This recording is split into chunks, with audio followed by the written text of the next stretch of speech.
अगर आप शिव जी को देखें तो उनकी इमेज से आपको पता लगता है कि हिंदू डर नहीं फैला सकता, हिंदू हिंसा नहीं फैला सकता, हिंदू नफरत नहीं फैला सकता। और बीजेपी 24 घंटा नफरत, हिंसा, नफरत, हिंसा, नफरत, हिंसा। Thank you, Honorable Speaker, for the opportunity.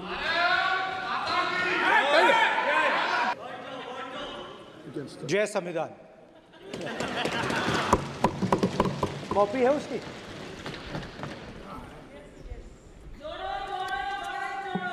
जय संविधान। इसकी हमने रक्षा की है।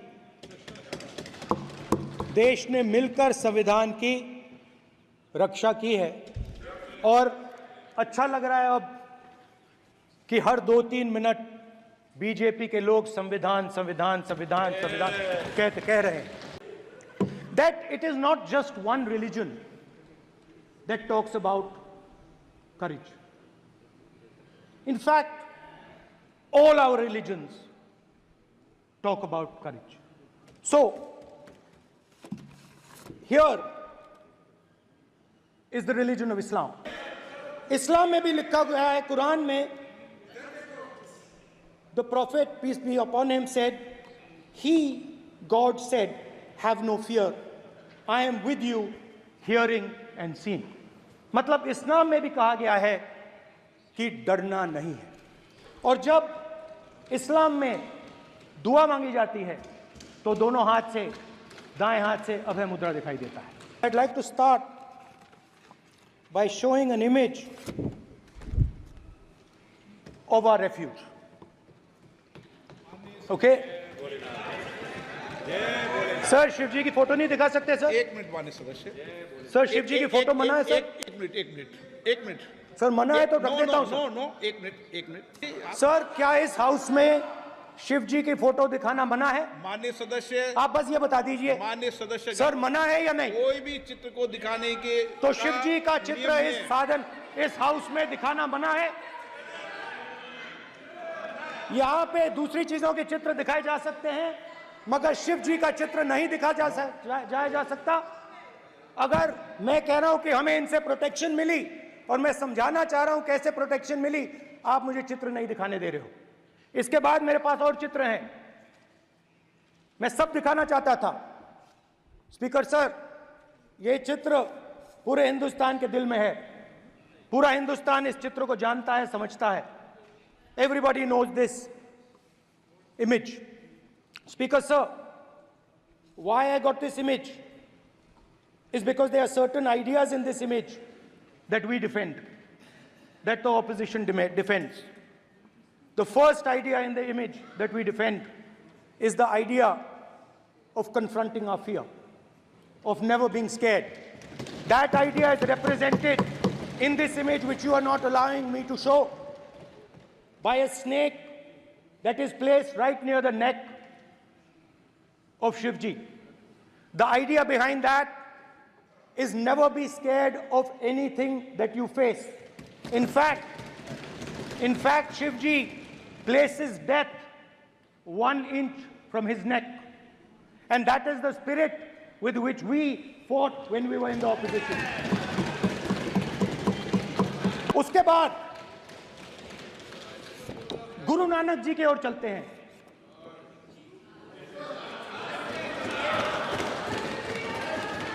वाहेगुरु जी की फतेह, वाहेगुरु जी का खालसा। जिस धर्म पर आप हर रोज आक्रमण करते हो,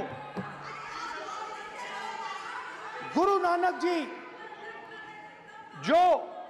सर, गुरु नानक जी के चित्र में भी आपको अभय मुद्रा दिखाई देगा। गुरु नानक जी भी कहते हैं कि डरो मत, डराओ मत। और पंजाब से गुरु नानक जी मेक्का तक गए, थाईलैंड तक गए, अफगानिस्तान गए, श्रीलंका गए, किसी से हिंसा नहीं की, अहिंसा की बात की, सत्य की बात की, और किसी को उन्होंने अपनी जिंदगी में नहीं डराया। उसके बाद जीसस क्राइस्ट की इमेज देखिए, उसमें भी आपको अभय मुद्रा दिखाई देगा। जीसस क्राइस्ट की इमेज में भी अभय मुद्रा, डरो मत, डराओ मत। और जीसस क्राइस्ट ने कहा कि अगर आपको कोई थप्पड़ मारता है तो दूसरा गाल दिखा दो। उसके बाद बुद्ध भगवान, अभय मुद्रा,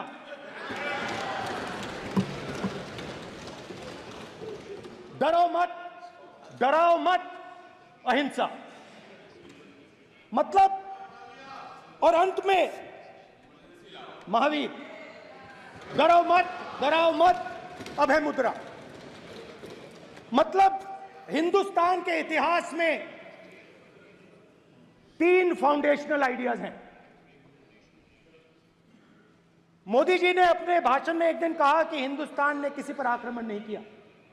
उसका कारण है क्योंकि यह देश अहिंसा का देश है, यह देश डर का देश नहीं है। तो हमारे सारे के सारे महापुरुषों ने अहिंसा की बात की, डर मिटाने की बात की, और दूसरी तरफ शिव जी कहते हैं डरो मत, डराओ मत, अभय मुद्रा दिखाते हैं, अहिंसा की बात करते हैं, त्रिशूल को जमीन में गाड़ देते हैं। और जो लोग अपने आप को हिंदू कहते हैं वो 24 घंटा हिंसा हिंसा हिंसा, नफरत नफरत नफरत, असत्य सत्य असत्य।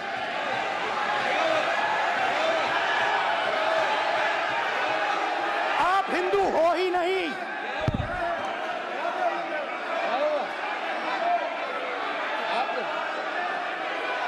Just get me that picture of Shiva. inside because of us. Hindu धर्म में साफ लिखा है, सत्य के साथ खड़ा होना चाहिए, सत्य से पीछे नहीं हटना चाहिए, सत्य से नहीं डरना चाहिए। अहिंसा हमारा प्रतीक है। अभय मुद्रा ऐसे कीजिए, ऐसे कीजिए, अभय मुद्रा।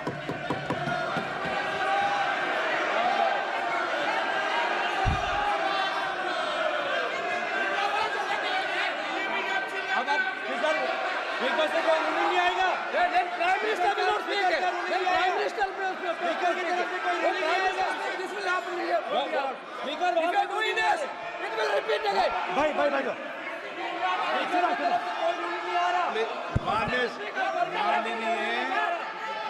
ये आप बात समझिए, आप बात समझिए। ये इसलिए चिल्ला रहे हैं क्योंकि तीर जाके दिल में लगा है, दिल में जाके तीर लगा है, इसलिए ये चिल्ला रहे हैं। देखो चुप हो गए, देखिए स्पीकर साहब चुप हो गए सब।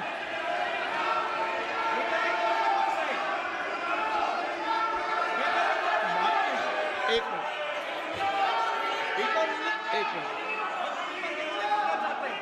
ये जो विषय बहुत गंभीर है, पूरे हिंदू समाज को हिंसक कहना ये गंभीर विषय है। बीजेपी को आपको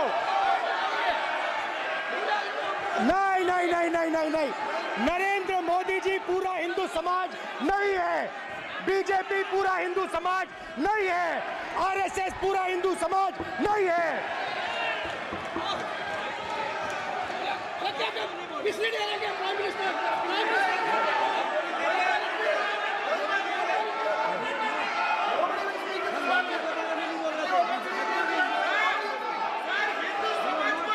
भूपेंद्र यादव जी, ये ठेका नहीं है बीजेपी का।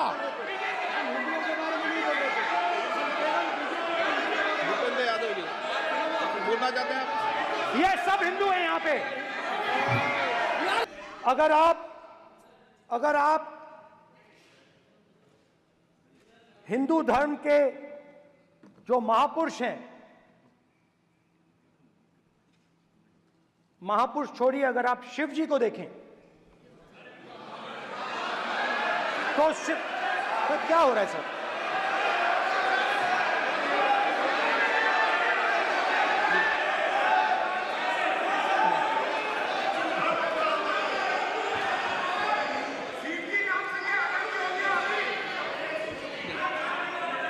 अगर आप शिव जी को देखें तो उनकी इमेज से आपको पता लगता है कि हिंदू डर नहीं फैला सकता, हिंदू हिंसा नहीं फैला सकता, हिंदू नफरत नहीं फैला सकता। और बीजेपी 24 घंटा नफरत, हिंसा, नफरत, हिंसा, नफरत, हिंसा। स्पीकर सर, कहां तक इन्होंने डर फैला दिया है?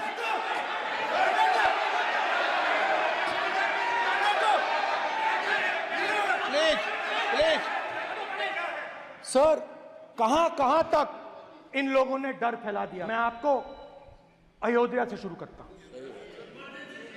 सर नमस्कार। शाबाश। अयोध्या ने आपको मैसेज भेजा, अयोध्या ने राम भगवान। माइक दीजिए सर। हाँ सर, मेरा सवाल है सर, इस माइक का कंट्रोलर किसके हाथ में? सर मैं बिल्कुल आपकी रिस्पेक्ट करता हूं स्पीकर सर, मगर मेरे भाषण के बीच में सच्चाई ये है कि माइक ऑफ हो जाता है। मैं क्या करूं, हो जाता है वो। अब आपने देखा मैंने अयोध्या शब्द यूज किया और माइक ऑफ हो गया। नो, अरे ये प्रधानमंत्री मोदी जी के टाइम में आधा पैर आएगा क्या? तो अयोध्या ने राम भगवान की जन्मभूमि, प्लीज ब्रदर, राम भगवान की जन्मभूमि ने बीजेपी को मैसेज दिया और ये आपके सामने मैसेज बैठे हुए हैं। मैंने इनसे पूछा, कल कॉफी पी, इनसे मैंने पूछा बताइए ये हुआ क्या? बीजेपी ने राम मंदिर का इनॉग्रेशन किया, बोलने दीजिए, राम मंदिर का इनॉग्रेशन किया। अरे भाई आप हार गए, उसको शासन करिए। नाम बोलने की कोई जरूरत नहीं है, मैं भाषण दे रहा हूं, आप नहीं दे रहे हो। मुझे बोलना है जो बोलना है, मुझे नाम लेने की कोई जरूरत नहीं, मुझे जो बोलना है मैं बोलूंगा। तो अयोध्या ने मैसेज दिया और मैंने इनसे पूछा कि हुआ क्या, और इनका जवाब आया।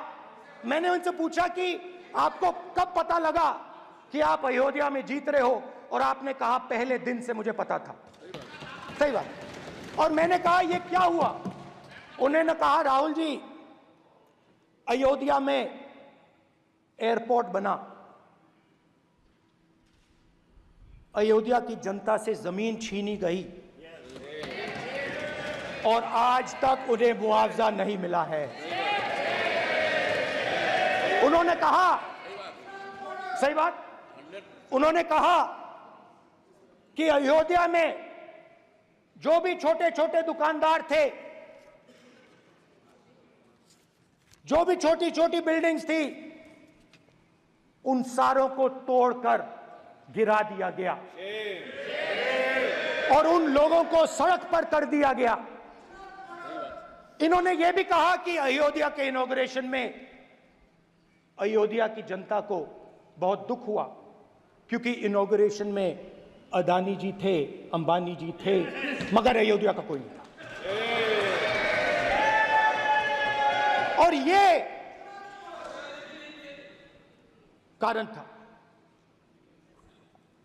कारण था कि अयोध्या की जनता में, उनके दिल में नरेंद्र मोदी जी ने भय डाल दिया। उनकी जमीन ले ली, उनके घर गिरा दिए और फिर अयोध्या के गरीब लोगों को, किसानों को, मजदूरों को मंदिर के इनॉग्रेशन तक नहीं जाने दिया। मंदिर के इनॉग्रेशन छोड़ो, उसके बाहर भी नहीं जाने दिया। और इसीलिए अयोध्या की जनता ने सही मैसेज भेजा। अच्छा, इन्होंने मुझे एक और बात बोली, 3 बार इन्होंने कहा कि 3 बार नरेंद्र मोदी ने टेस्ट किया। 2 बार क्या मैं अयोध्या से लड़ जाऊं? और सर्वेयर्स ने कहा अयोध्या में मत लड़ जाना, अयोध्या में मत लड़ जाना, अयोध्या की जनता हरा देगी। और इसीलिए प्रधानमंत्री वाराणसी गए और वहां बच के निकले।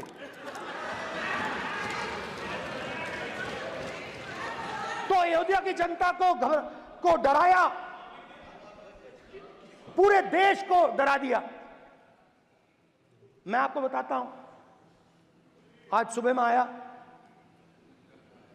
राजनाथ सिंह जी ने मुस्कुरा के मुझे नमस्ते की और मोदी जी बैठे हैं, मुस्कुराहट नहीं, सीरियस, नमस्ते भी नहीं करते, कहीं मोदी जी ना देख लें, प्रॉब्लम हो जाएगी। वही कहानी गडकरी जी की है, सच्चाई है। स्पीकर सर, आपने कहा कि डिबेट प्रेसिडेंट्स एड्रेस पे होनी चाहिए। ये जो मैंने किया है, अनुराग ठाकुर जी ने अयोध्या की बात की थी, अनुराग ठाकुर जी ने सनातन धर्म पर आक्रमण की बात की थी, इसीलिए मैंने ये किया है।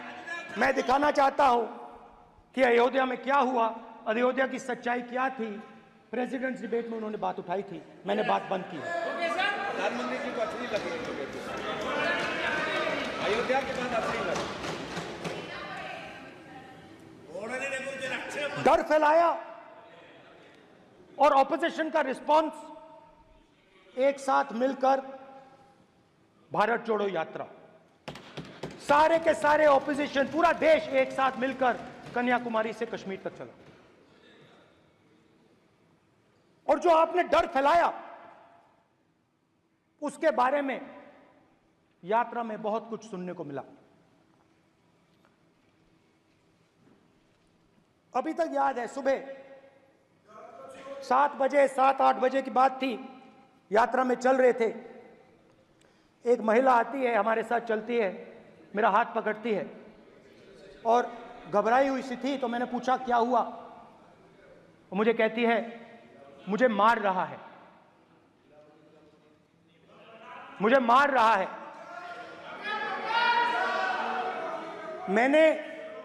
मैंने पूछा कौन मार रहा है, कौन मार रहा है? बेटी बचाओ, बेटी की दुविधा सुनाई नहीं दे रही, बेटी का दर्द नहीं सुनना चाहते, भारत की महिलाओं का दर्द नहीं सुनना चाहते। मैंने पूछा कौन मार रहा है, कहता है मेरा पति मार रहा है। मैंने कहा क्यों? कहती है सुबह का खाना नहीं दे पाई। मैंने कहा क्यों? खरीद नहीं पाई, महंगाई है, महंगाई है, खरीद नहीं पाई, खाना नहीं पका पाई, इसलिए मुझे मार पिट रही है। मैंने कहा बहन क्या करूं, कैसे आपकी मदद करूं? कहती हैं आप कुछ मत कीजिए, आप कुछ मत कीजिए, आप सिर्फ ये बात याद रखिए कि महंगाई के कारण हिंदुस्तान में हजारों महिलाओं को सुबह पीटा जा रहा है। उसके शब्द हैं, मेरे शब्द नहीं है। गैस सिलेंडर, महंगाई, तो आपने गरीबों को, महिलाओं को डराने का काम किया। शिव जी कहते हैं डरो मत, डराओ मत। आपने हिंदुस्तान की महिलाओं को महंगाई से हर रोज डराया है। कुछ दिन पहले मैं पंजाब में अग्निवीर के परिवार से मिला। सुनिए अग्निवीर के परिवार से मिला। छोटा सा घर था, छोटा सा घर था।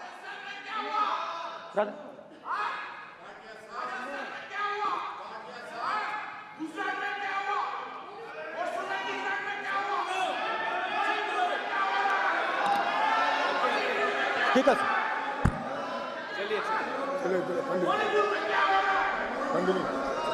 छोटे से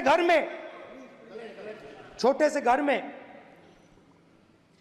अग्निवीर शहीद हुआ, लैंडमाइन ब्लास्ट में शहीद हुआ।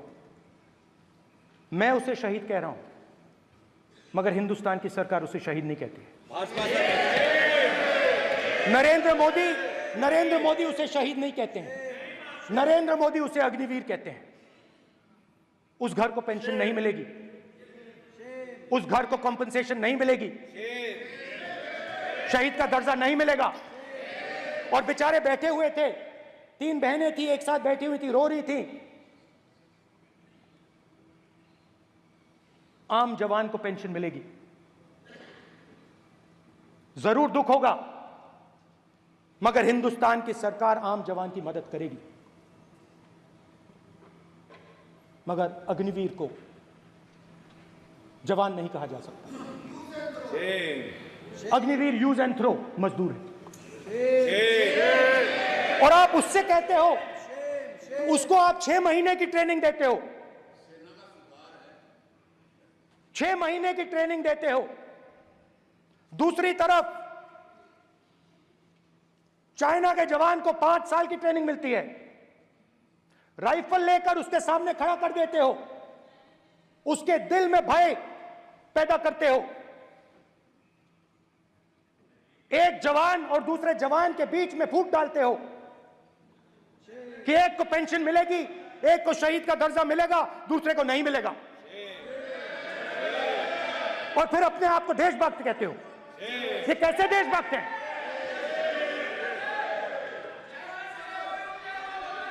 फिल्म स्टार जैसी फोटो थी उस लड़के की, फिल्म स्टार, बॉलीवुड स्टार की फोटो थी। मैं सोच रहा था, देखो इस युवा ने जान दी। स्पीकर सर, देखिए, स्पीकर सर देखिए, राजनाथ सिंह जी की एक राय है, मेरी एक राय है। सच्चाई अग्निवीरों को मालूम है, हमें बोलने की जरूरत नहीं है। अग्निवीर को किस चीज का सामना करना पड़ता है, शहीद का दर्जा मिलता है या नहीं मिलता है, कॉम्पनसेशन मिलता है नहीं मिलता है, पेंशन मिलती है नहीं मिलती है, वो उसको मालूम है। पॉइंट ऑफ अग्निवीर की सच्चाई मैंने फ्लोर ऑफ द हाउस पे रखी है। और राजनाथ सिंह जी ने भी कहा है, जो रियलिटी है वो हिंदुस्तान की सेना को मालूम है, वो अग्निवीरों को मालूम है। उनके कहने से या मेरे कहने से कोई फर्क नहीं पड़ता, सच्चाई तो उनको मालूम है। उनको मालूम है सच्चाई कौन बोल रहा है। स्पीकर सर, और स्पीकर सर, देश की सेना जानती है, पूरा देश जानता है कि अग्निवीर स्कीम सेना का स्कीम नहीं है, पीएमओ का स्कीम है। और पूरी सेना जानती है कि स्कीम प्राइम मिनिस्टर का ब्रेन चाइल्ड था, स्कीम सेना का ब्रेन चाइल्ड नहीं था।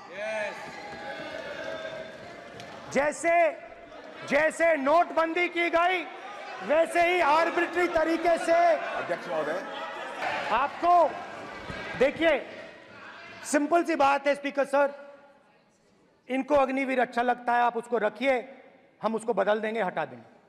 सिंपल सी बात है, हमारी सरकार आएगी, अग्निवीर को हम हटा देंगे।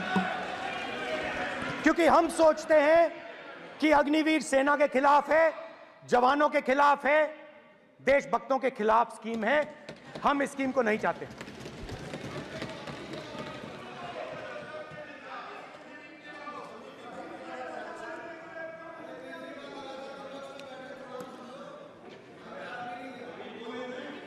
पहली बार हिंदुस्तान की हिस्ट्री में जनता से स्टेट्स छीने गए हैं। जम्मू कश्मीर लद्दाख से आपने पहली बार स्टेट छीना है। मणिपुर को आपने सिविल वॉर में डुबा दिया है। मणिपुर को आपने और आपकी योजनाओं ने, आपकी पॉलिटिक्स ने जला दिया है। और आज तक हिंदुस्तान के प्रधानमंत्री मणिपुर नहीं गए हैं। ऐसा लगता है कि मणिपुर हिंदुस्तान का प्रदेश ही नहीं है। प्रधानमंत्री के लिए मणिपुर स्टेट ही नहीं है। मणिपुर में सिविल वॉर हो ही नहीं रही है। और एक बार बयान दिया हमने, मतलब प्रेशर लगाया, हम गए, हमने प्रधानमंत्री से कहा एक मैसेज दे दीजिए, मणिपुर चले जाइए, जनता की वहां रक्षा कीजिए। नहीं,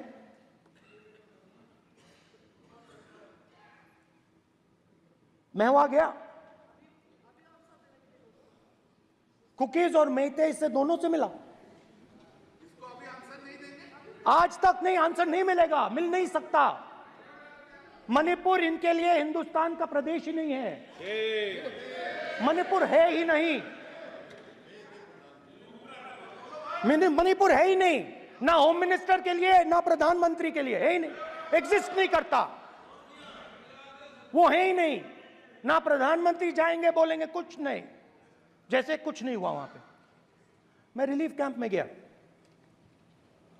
एक औरत कांपती हुई, रोती हुई मुझे कहती है कि मैंने अपनी आंखों के सामने, हाँ मैं औरतों की बात कर सकता हूं, एक भाई मैं कर सकता हूं। एक भाई एक कर्तव्य निभा रहा है। आप अपने संगठन में महिलाओं को नहीं डालते हो, मगर मैं औरतों की बात कर सकता हूं।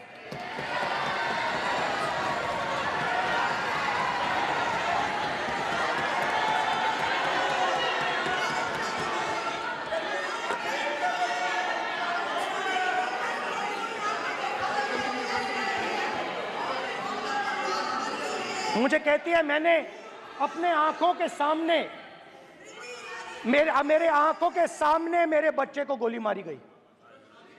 मैं भागना नहीं चाहती थी, मैं मरना चाहती थी, उसके साथ मरना चाहती थी। मुझे घसीट के वहां से ले गए और फिर मेरे को अपने बच्चे की फोटो दिखाती है, कांपती हुई ऐसे फोटो दिखाती है। ये आपकी योजनाओं का नतीजा है। आपको शर्म आनी चाहिए।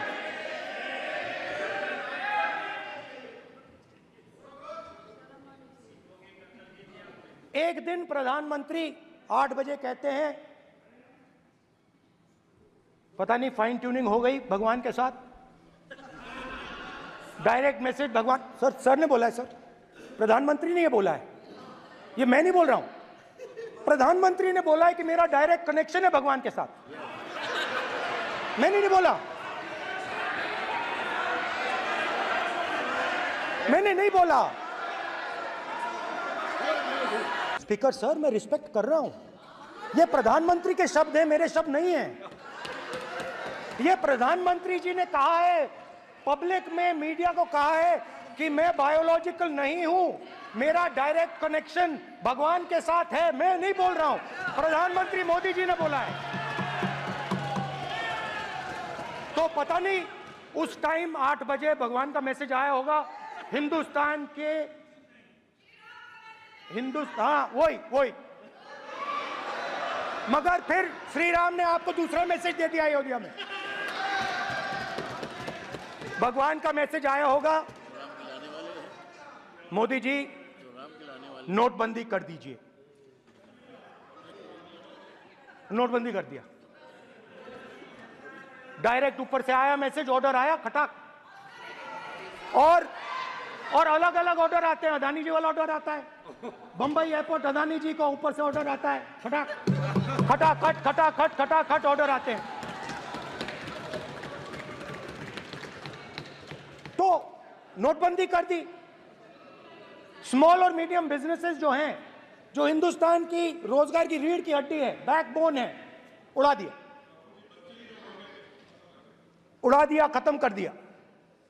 आज नतीजा यह है कि ये जो भी करना चाहे करें, हिंदुस्तान के युवाओं को रोजगार नहीं मिल सकता। Job creation backbone is broken, finish, खत्म। नोटबंदी की, गलत जीएसटी लागू की, उड़ा दिया। अब मैं सोचता हूं, पहले मैं सोचता था ये पता नहीं कैसे हुआ, अब मैं समझता हूं कि ये अदानी जी, अंबानी जी जैसे लोगों के लिए किया गया था। ये रास्ता साफ करने का तरीका था, रास्ता साफ करने का तरीका था। इनकम टैक्स डिपार्टमेंट उनके पीछे पड़ा रहता है। जीएसटी, डिमोनेटाइजेशन, 24 घंटा उनको तंग करते हैं। उनके कैश फ्लो को रिस्ट्रिक्ट करने की कोशिश करते हैं, कैश फ्लो को क्रश करने की कोशिश करते हैं कि वो परे हट जाएं और अरबपति उनकी जगह ले लें। आप किसी भी छोटे व्यापारी से पूछ लो, किसी भी स्मॉल मीडियम बिजनेस ओनर से पूछ लो, ये आपको बता देगा। गुजरात में मैं गया, टेक्सटाइल ओनर्स के साथ मेरी बात हुई। मैंने उनसे पूछा नोटबंदी क्यों हुई, जीएसटी क्यों हुई? साफ बोला अरबपतियों की मदद करने के लिए जीएसटी और नोटबंदी की गई है। नरेंद्र मोदी जी अरबपतियों के लिए काम करते हैं, सीधी सी बात। मैं जाता रहता हूं और आपको गुजरात में हराएंगे इस बार। आप लिख के ले लो, आपको ऑपोजिशन इंडिया गठबंधन गुजरात में हराने जा रहा है।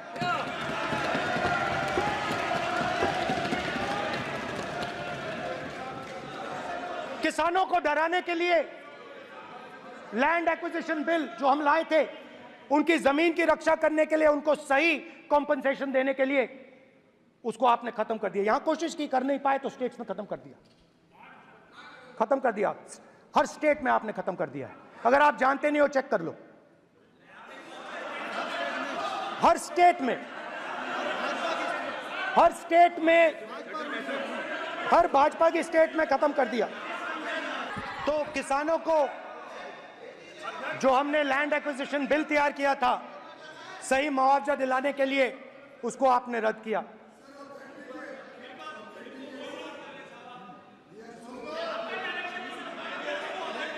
विल ऑथेंटिकेट कर देंगे, ऑथेंटिकेट कर देंगे।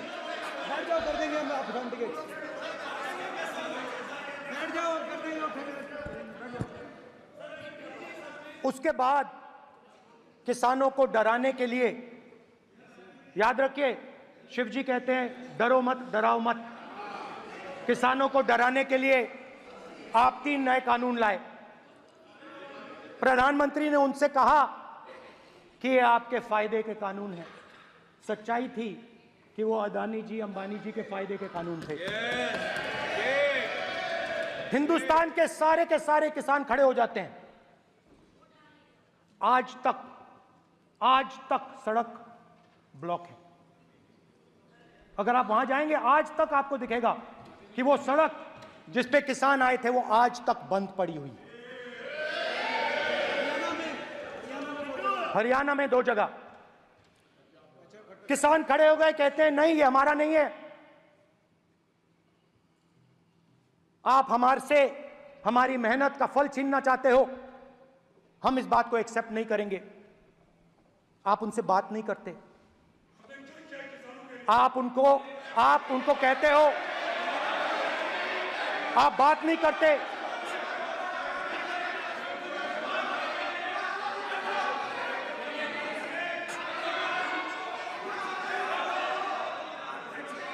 आप बात नहीं करते, आप गले नहीं लगते, आप उन्हें आतंकवादी कहते हो।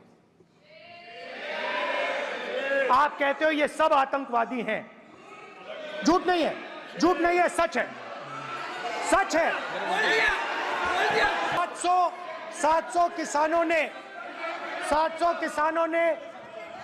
700 किसान शहीद हुए। हमने इस हाउस में कहा कि किसानों के लिए मौन होना चाहिए, आपने मौन नहीं होने दिया।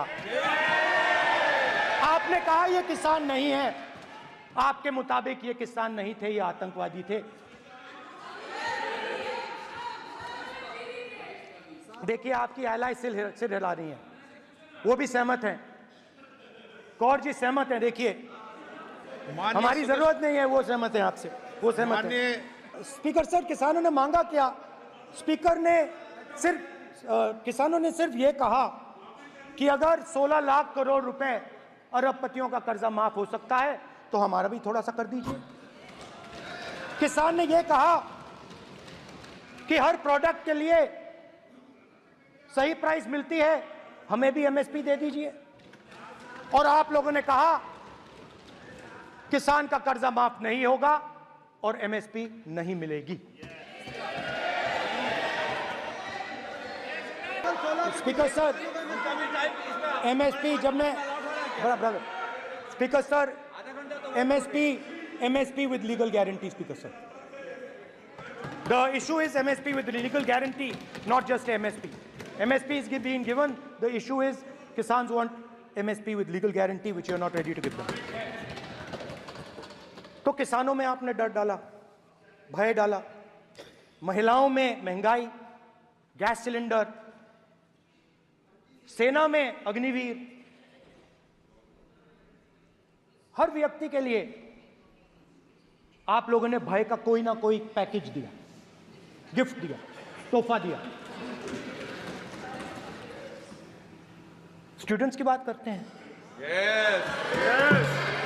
जो आप 2000 साल पहले की बात करते हो, थोड़ी सी भविष्य की भी बात कर देते हैं, इंडिया के फ्यूचर की बात कर देते हैं।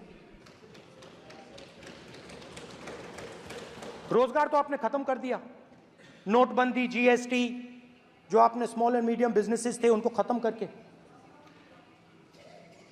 युवाओं को आर्मी में अपॉर्चुनिटी मिलती थी, अग्निवीर उनके लिए आपने दे दिया, वो खत्म कर दिया, रास्ता ब्लॉक कर दिया। पब्लिक सेक्टर को आप प्राइवेटाइज करते हैं, वो रास्ता बंद कर दिया। और अब एक नया फैशन निकला है, नीट।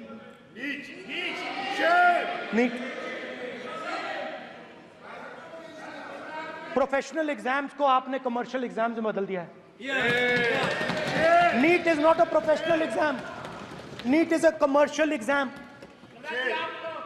नीट में एक स्टूडेंट टॉपर हो सकता है, एक्सीलेंट स्टूडेंट हो सकता है, मगर अगर उसके पास पैसा नहीं है मेडिकल कॉलेज में नहीं जा सकता। सिंपल सी बात।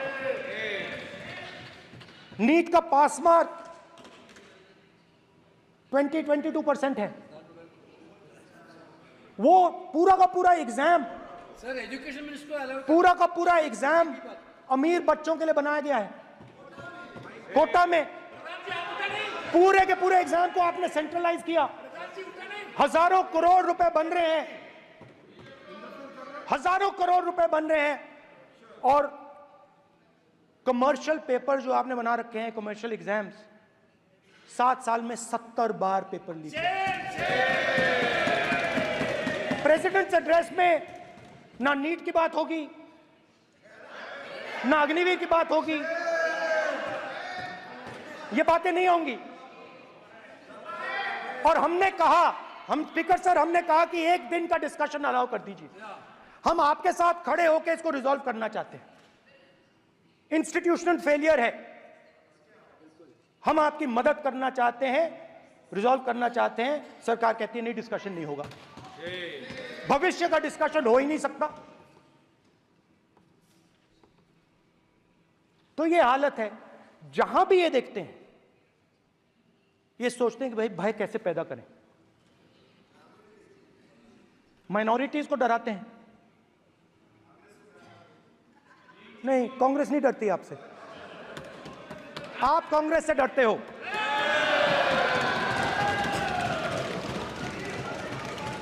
हिंसा, नफरत, माइनॉरिटीज के खिलाफ, मुसलमानों के खिलाफ, सिखों के खिलाफ, क्रिश्चियंस के खिलाफ। और माइनॉरिटीज ने क्या किया? माइनॉरिटीज ने क्या किया? हर स्फीयर में हिंदुस्तान को रिप्रेजेंट करते हैं, नाम रोशन करते हैं। पत्थर जैसे हिंदुस्तान के साथ एक साथ खड़े हैं, देशभक्त हैं।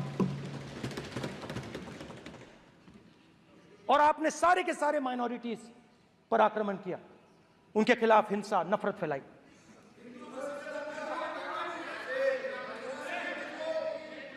तो शिव जी कहते हैं, सर देखिए मेरा वो हटा दिया आपने सर, वो देखिए सर हटा दिया, कैमरा से हटा दिया। चेहरा देखिए, चेहरा देखिए। सदस्य, सर देखिए वापस आ गया सर, हटाओ मान्य सदस्य, ये देखो, एक मिनट देखा सर आपने? एक मिनट देखिए एक मिनट ये see sir, speaker sir, NEET students spend years and years preparing for their exam. Their family supports them financially, emotionally. And the truth is that NEET students today do not believe in the exam. Because they are convinced that the exam is designed for rich people, not meritorious people. I have met a number of NEET students, every single one of them tells me that the exam is designed to create a quota for rich people and to create a passage for them into the system, and is designed not to help poor students. Now, इससे भी बहुत डर होता है। महीनों पढ़ाई करते हैं, ये पता नहीं कि भैया एग्जाम लीक हो जाएगा, नहीं होगा। अगर पास भी हो गए तो पैसा कहां से आएगा? तो उधर भी इन लोगों ने भय डालने का काम किया। तो जहां भी ये देखते हैं ये भय डालते हैं। सेना में, युवाओं में, किसानों में, मजदूरों में, महिलाओं में, डिसेबल्ड में भी। और मैं ये भी कह सकता हूं कि सिर्फ बाकी हिंदुस्तान में भी नहीं, मगर अपनी पार्टी में भी भय है। आपकी पार्टी में डर है, भय है, सच्चाई है। देखो अब आप चिल्ला नहीं रहे हो, अब आप शांत हो, अब बिल्कुल शांत हो। सच्चाई बोल दी, चिल्ला नहीं रहे, चुप। क्योंकि आपकी ट्यूनिंग डायरेक्टली, प्रॉब्लम क्या है, आप चिल्ला भी नहीं सकते क्योंकि कनेक्शन नहीं। सर मैं बोल रहा हूं सर, समझा रहा हूं, स्ट्रक्चर बोल रहा हूं। ये कांग्रेस पार्टी में बोल रहे थे सर लोकतंत्र में पार्टी में डेमोक्रेसी होनी चाहिए। कोई भी इन पार्टियों में कोई भी आके कुछ भी कह देता है। ग्रुप ऑफ 22, 23, 24, 25 सब जो बोलना है बोल देते हैं, मगर आपकी पार्टी में भय है। सत्यमेव जयते, ना डरो ना डराओ। Sir, when I became LOP, I realized something that I had not realized before. And it's also on the lines of the principles of Shiva. It's on those same lines. And the idea was that after becoming LOP, all my personal dreams, my personal aspirations, my personal fears have to be put aside.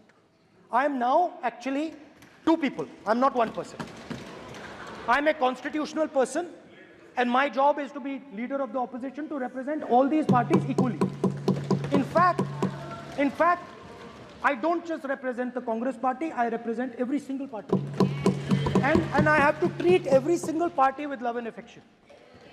So when Hemant Soren ji is in jail or Kejriwal is in jail, it should disturb me, it should hurt me.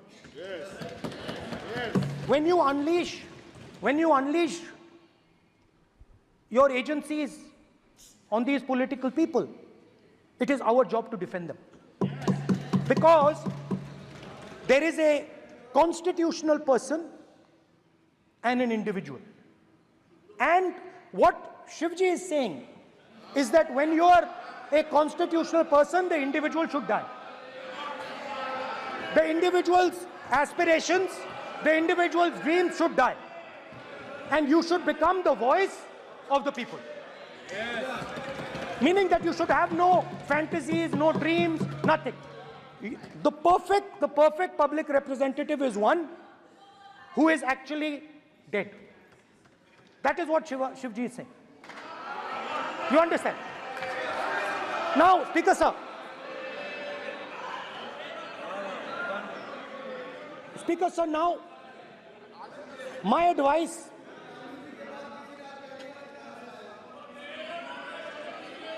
So there are two structures now.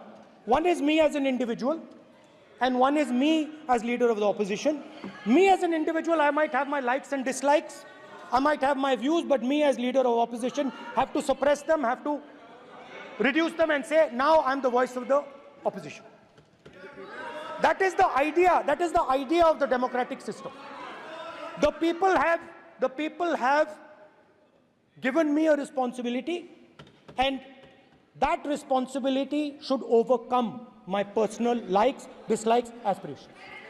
Now, Speaker sir, why I'm saying this? And forgive me for saying this. But when you were being put on that chair, I walked there to help you, to walk with you to the chair. And I shook hands with the Prime Minister and I shook hands with you. And then I walked to your chair. And you are the final arbiter of the Lok Sabha. You're the final word here. What you say fundamentally defines Indian democracy. You don't allow us to speak, you allow us to speak, you allow them to speak, you don't allow us to speak. All these things define Indian democracy. Speaker sir, there are actually two people sitting in that chair.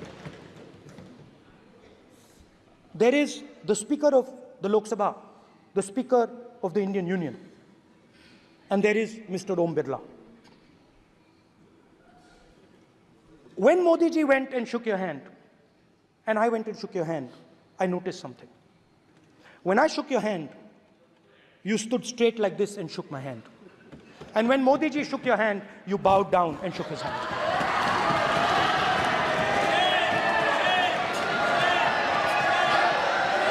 ये आसन के सामने आरोप है। Speaker sir, speaker sir, आपकी बात को मैं एक्सेप्ट करता हूं, स्पीकर सर। स्पीकर सर, आपकी बात को रिस्पेक्टफुली बैठिए ना। स्पीकर सर, मैं आपकी बात को रिस्पेक्ट करता हूं, मगर आपको कहना चाहता हूं कि इस हाउस में स्पीकर से कोई बड़ा नहीं होता। स्पीकर सबसे बड़ा है, हम सबको स्पीकर के सामने झुकना चाहिए। और मैं आपके सामने झुकूंगा और सारा का सारा ऑपोजिशन आपके सामने झुकेगा। ये लोकतंत्र है स्पीकर सर। आप इस हाउस के लीडर हैं, आपको किसी के सामने नहीं झुकना चाहिए। कस्टोडियन है, नेता प्रधानमंत्री है, स्पीकर को आप speaker is the last word. Speaker is adhyaksh and is the last word. अंत में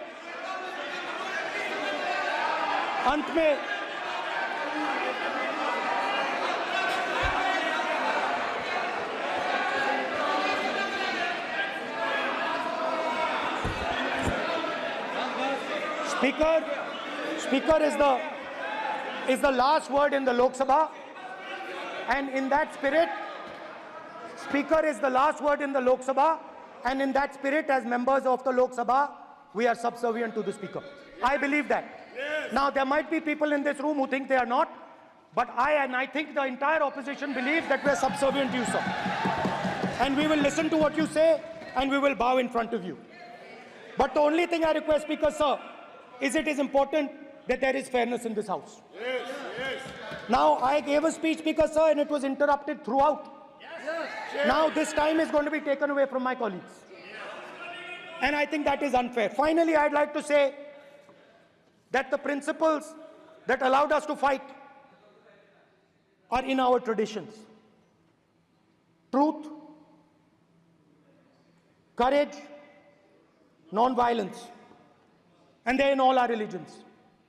And what you have come to represent today is untruth, a complete lack of courage, and violence.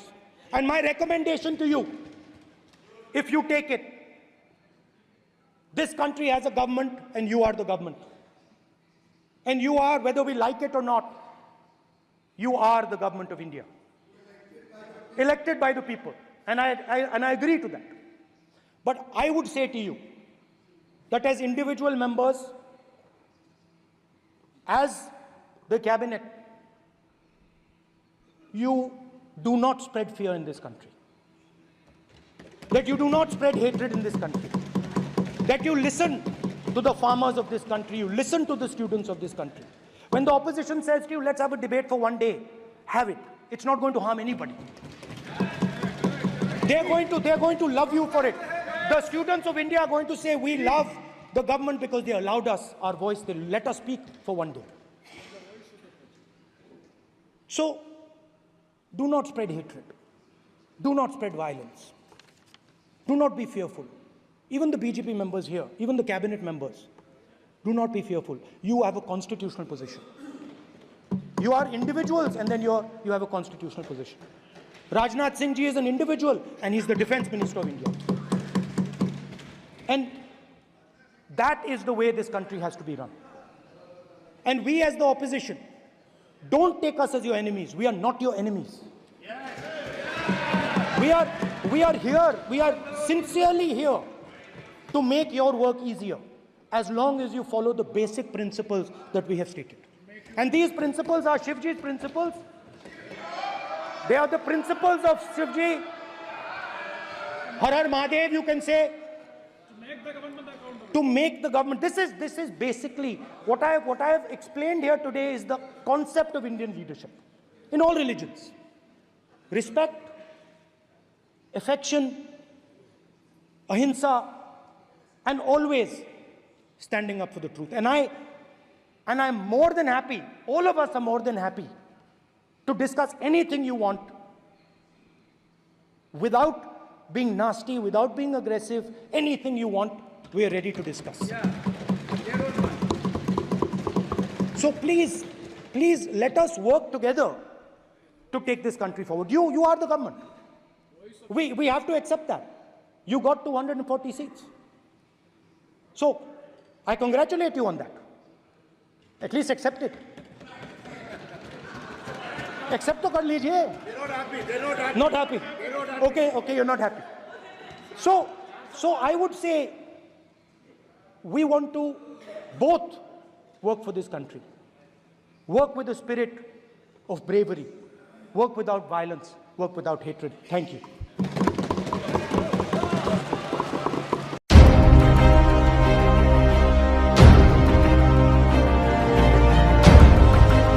Hyderabad voice, आपकी आवाज।